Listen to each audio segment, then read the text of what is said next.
The stories of 4 wrongly convicted and imprisoned individuals are explored. Their journeys offer a powerful look at the complexities of the justice system and the enduring human spirit. This is Clemente Aguirre, incarcerated for 14 years for a crime he didn't commit. One fateful night, he had gone to ask for a beer from his neighbors, Cheryl Williams and Carol Barris. Clemente found Cheryl and Carol covered in blood. Clemente tried to save his neighbors, and in the process, blood stains were all over his body. This is one of the pieces of evidence the prosecution used against him. The prosecution alleged that his DNA was all over the place, and the killer couldn't have been anyone else. Investigation revealed that Cheryl Williams was stabbed 129 times and bled to death. Carol Barris was also stabbed twice and was found in her wheelchair. Clemente maintained that he was innocent even after he was sentenced to death.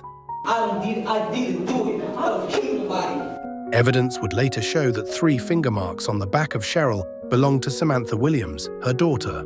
The defense was allowed to present new evidence, and 4 people testified that Samantha had confessed to killing her mother and grandmother. Clemente was acquitted of the crime after the new evidence. I do know that nobody believed me back then. No one. Besides my mother, nobody believed. Deborah Milkey spent 22 years of her life on death row in an Arizona prison. In 1990, Milka was convicted for the murder of her son, Christopher, who was 4 years old. Investigators said Deborah dressed up Christopher and told him he was going to the mall to see Santa. But instead, the boy was taken to the desert, where he was shot 4 times. 2 of Milka's friends, James Stiers and Roger Scott, who prosecutors said she recruited to do the killing, were arrested and convicted of murder, but none testified of her involvement. Milka maintained her innocence, but was later convicted of murder and sentenced to death. My innocence did not matter in their pursuit of a conviction. At the hearing, Detective Armando Saldate told the court that Milka confessed to arranging the murder of her son. Then decided that it'd be best for Christopher Milkey to die. No witnesses corroborated his testimony, nor did he record her confession. The prosecution alleged that Milka's motive was insurance money. Further evidence will prove that Detective Saldate was known to lie under oath. At the time, the defense didn't have access to this record. However, Milka was acquitted by the U.S. Ninth Circuit Court of Appeals, citing prosecutorial misconduct.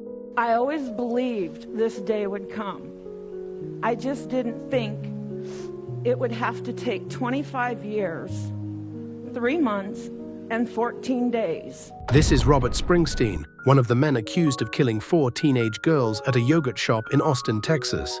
The shop was set on fire after the girls had been brutally murdered.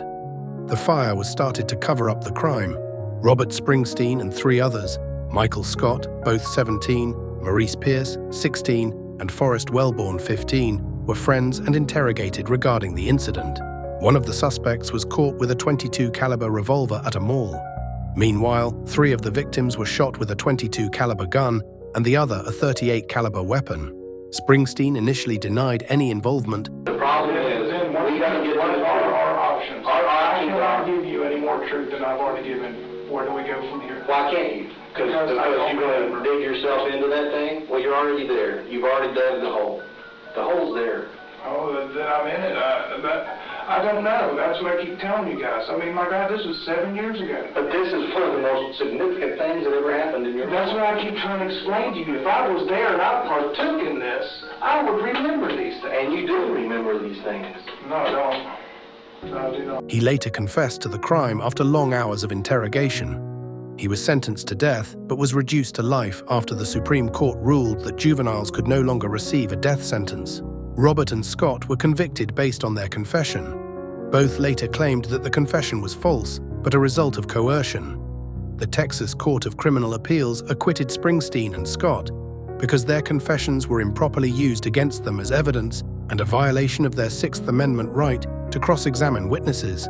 Springsteen is fighting for compensation and to clear his name from the records. Susan Mellon was arrested and charged with murder for the death of her former boyfriend, Ricky Daly, in 1997. Mellon was arrested at McDonald's when she took her daughter Jessica to get a Happy Meal. Unfortunately, that was the last time Mellon set her eyes on her daughter. She was convicted based on an informant's testimony that Mellon had confessed the murder to her. Mellon maintained her innocence during interrogation.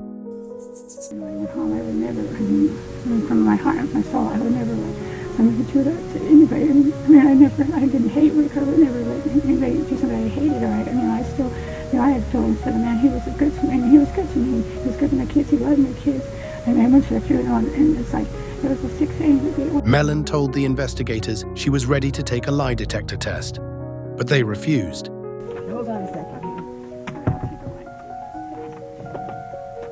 Let me just get some basic information from you, and then, Mellon spent 17 years of her life in prison until the informant was proven to be a pathological liar. The moment Mellon had waited all her life has come. I believe, based on what I've read, that she's innocent. And for that reason, I think the criminal justice system failed. Mellon was awarded more than $500,000 as compensation. The Los Angeles City Council also paid Mellon $12 million as compensation.